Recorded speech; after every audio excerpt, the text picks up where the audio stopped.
Hi everyone, we are back with another episode of Unscripted Her. We have been talking about parenting during this pandemic and during this coronavirus.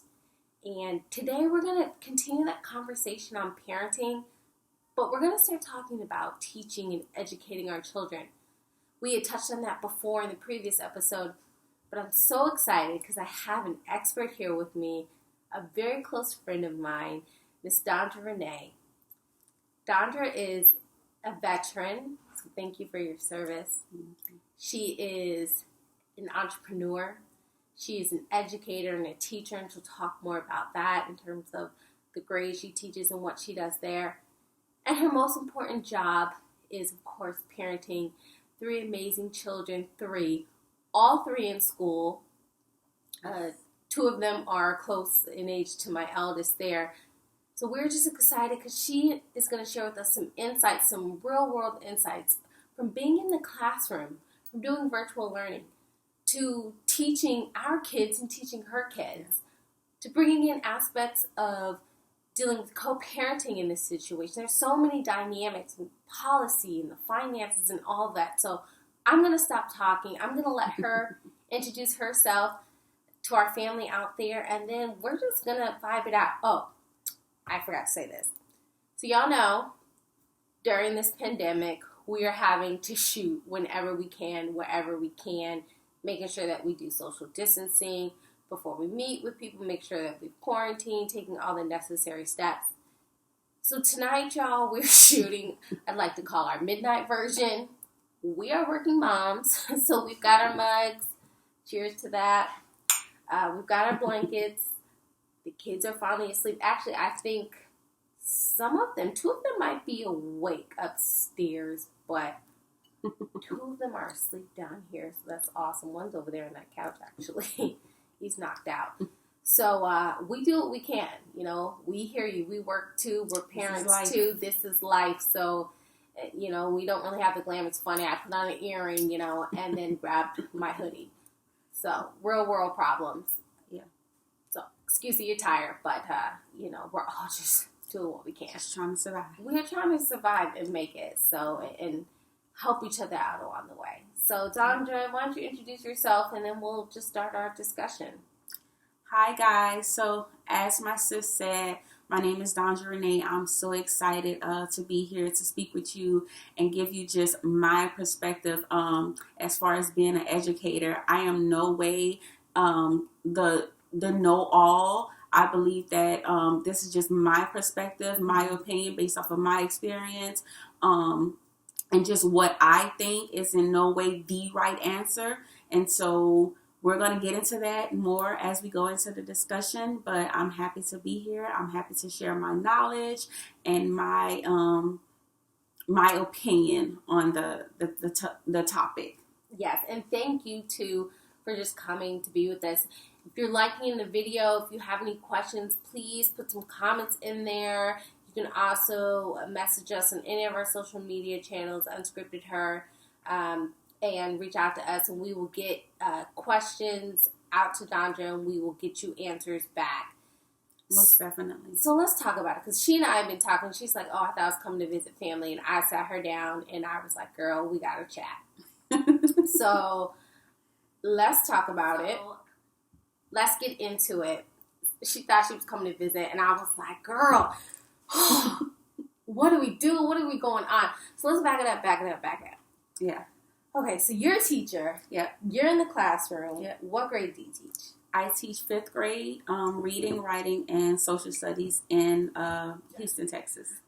Okay, so you're teaching 5th grade, critical, right before they go into middle school. You're teaching in one of the largest districts. It's probably very diverse. Yep. I can imagine you probably have people who speak English as a second language as well, that dynamic going on.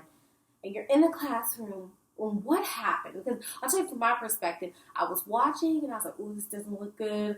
This isn't good. And then it was, okay, school's canceled. We'll come back in 2 weeks. Yeah. And then March 16th, boom, it was like the gauntlet dropped. We're done. Yeah. So what happened to you just being in the classroom and you're teaching? So it was strange because what happened was we were actually on spring break. So we were on spring break, and I believe it was like that Tuesday, and this happened. Oh, schools are closed down, so it's like, oh, we're going to extend the spring break. We did not think that this was going to go on, for the remainder of the school year.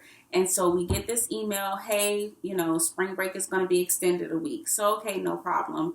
But of course, me being the super teacher that I am, I called my partner teacher. He teaches math and science. And so I'm like, hey, we're going to start doing online because I also have a business and I use Zoom for my online and to do, different things.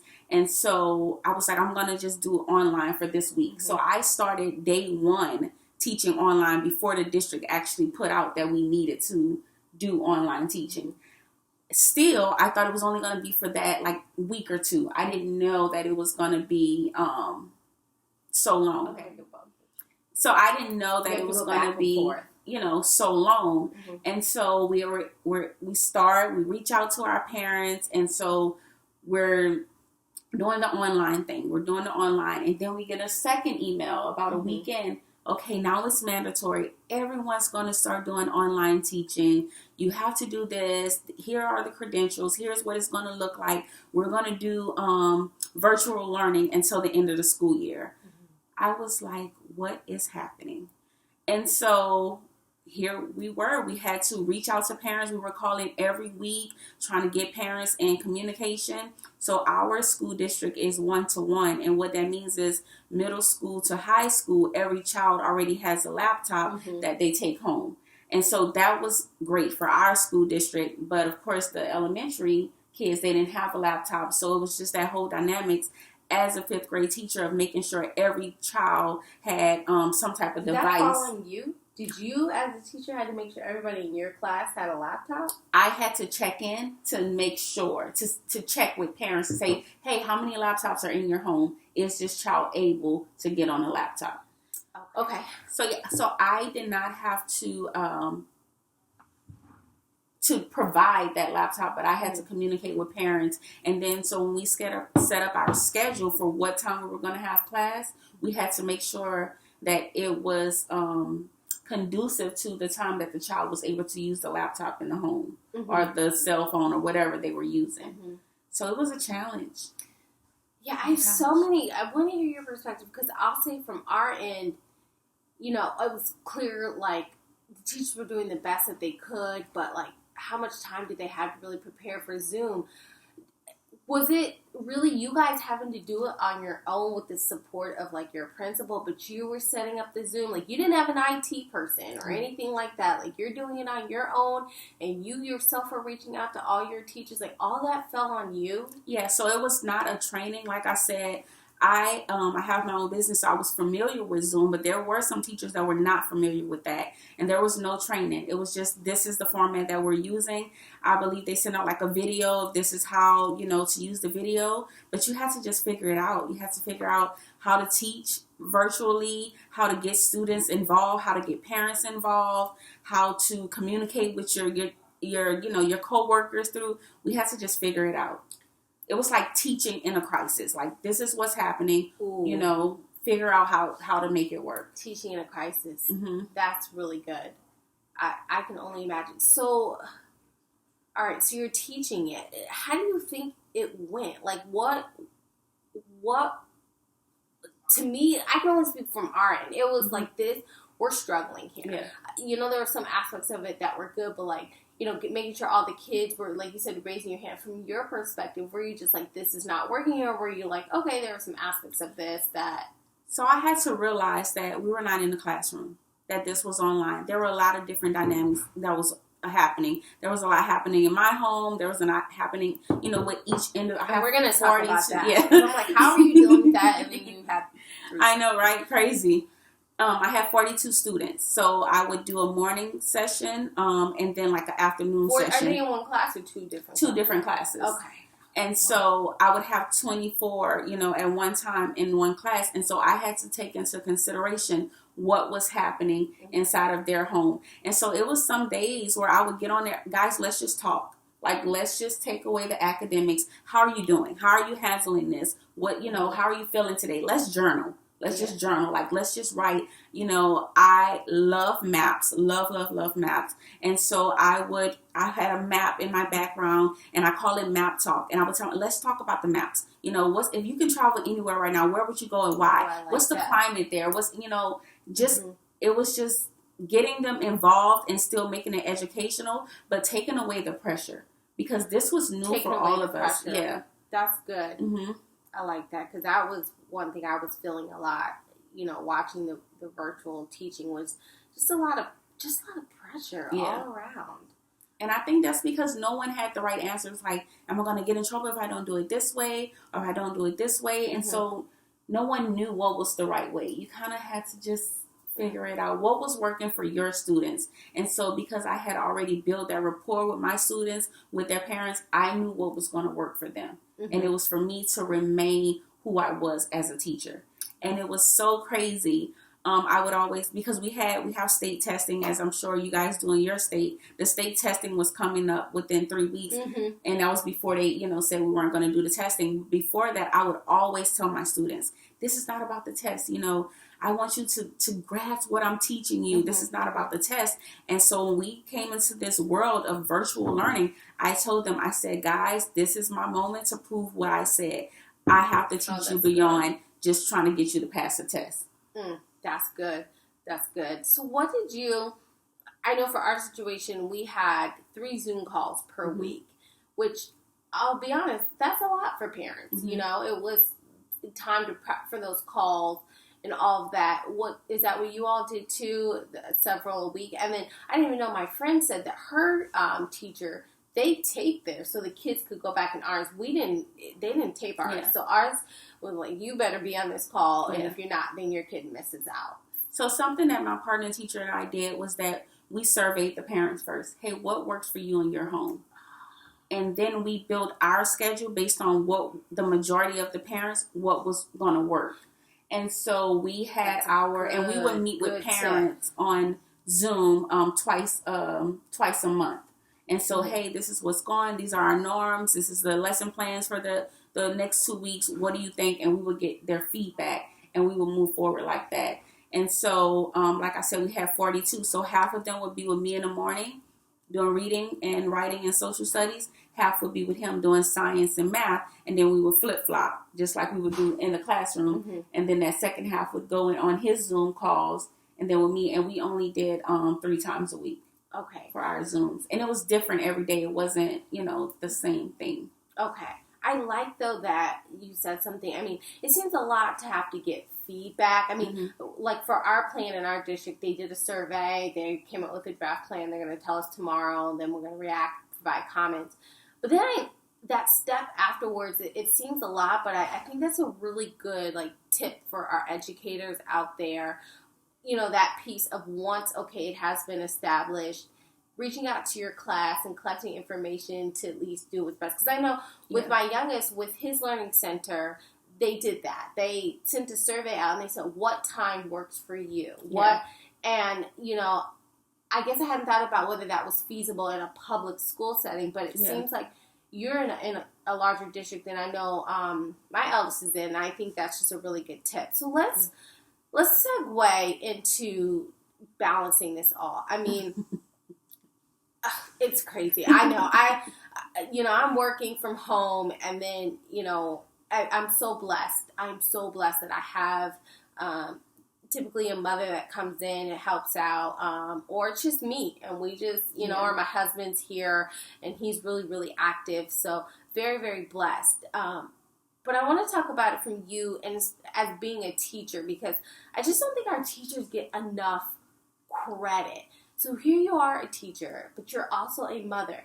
You are teaching our kids who are homeschooled. Well, your kids are being homeschooled, right? So I'm sitting here, I got to homeschool my kids. But then what if I was teaching somebody else while they were being homeschooled?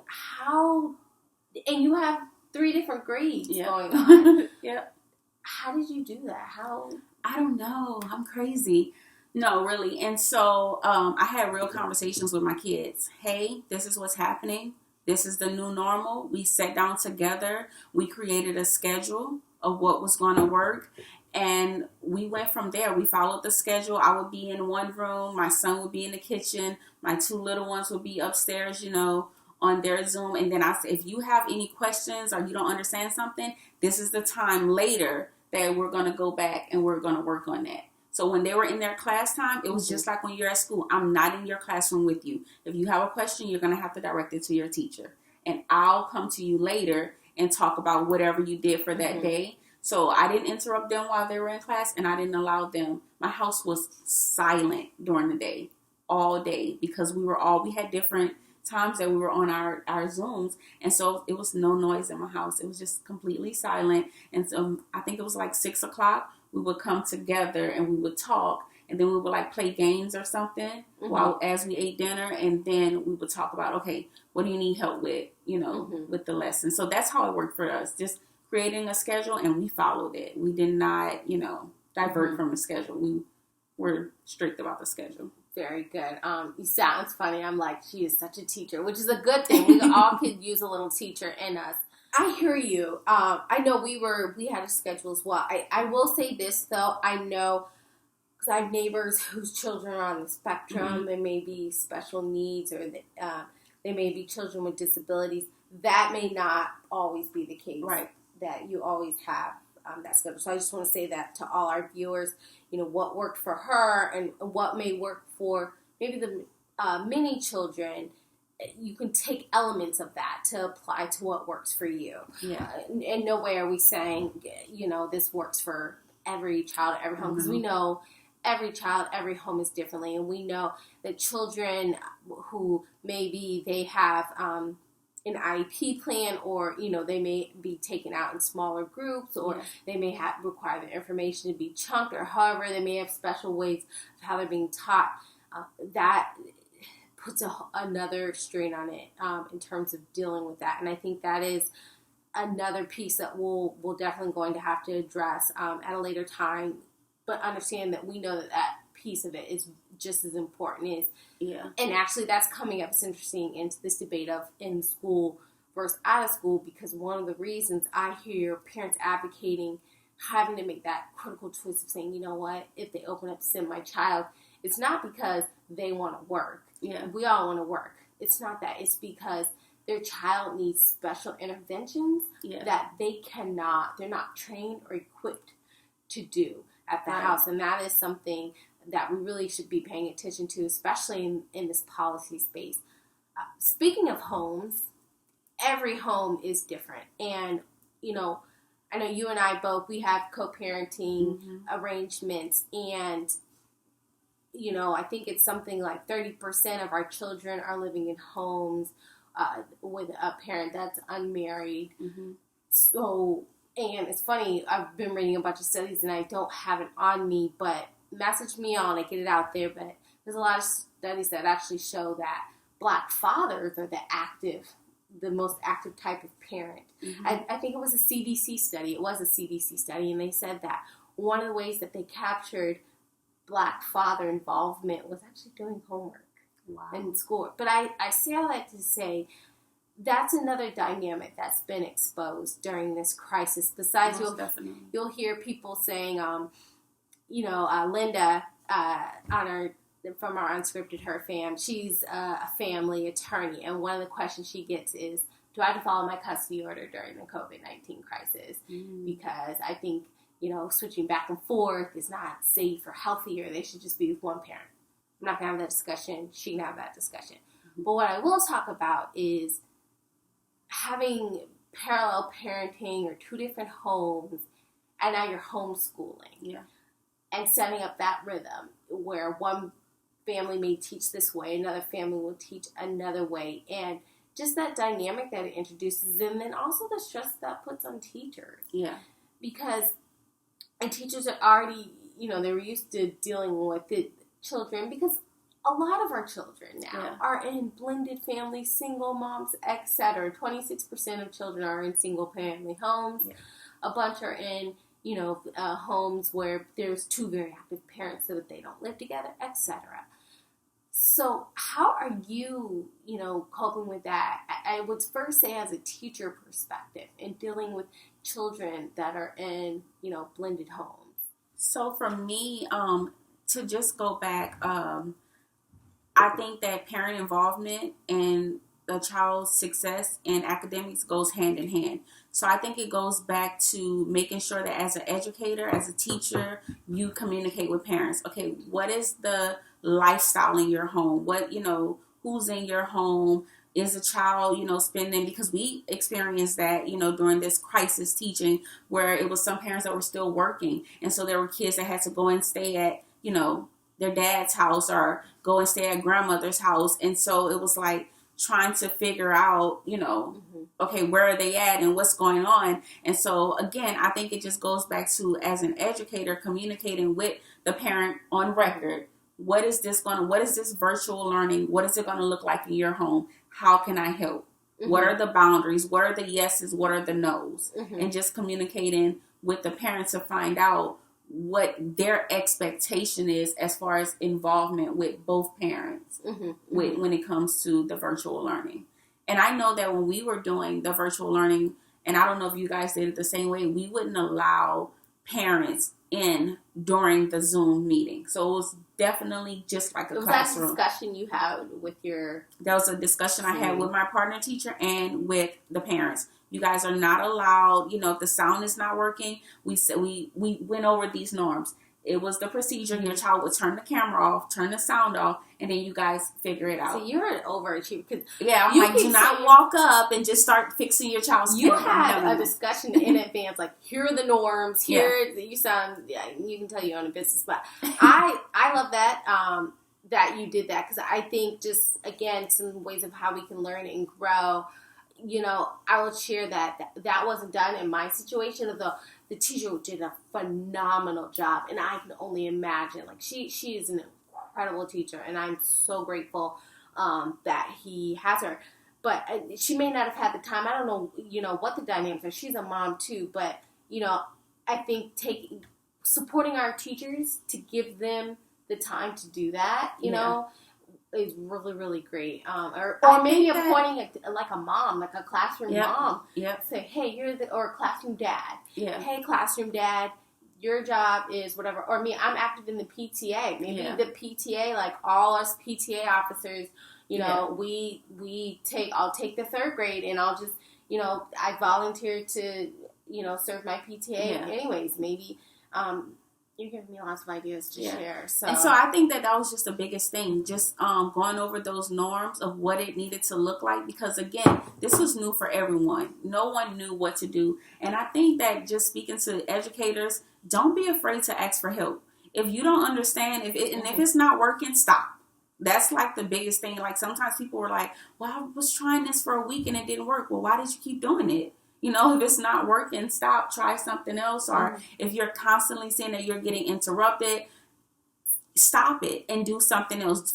Figure out what works and don't be afraid. I am a question asker. I'm going to ask a question. If I don't understand, I'm going to ask a question. And it's not that you're not smart or you don't understand. No one, this was new for everyone. And so as an educator, as a parent, if it's not working for you, if you can't figure it out, you don't know, if you're not a technology person, because I'm not, ask for help. Reach out to your teacher, maybe another parent that is phenomenal with it. Like, hey, can our kids come together and do this Zoom? If they're in the same grade or same class or whatever. Or, hey, can you give me a class on this and show me how to set this up or what it looks like? So just ask for help.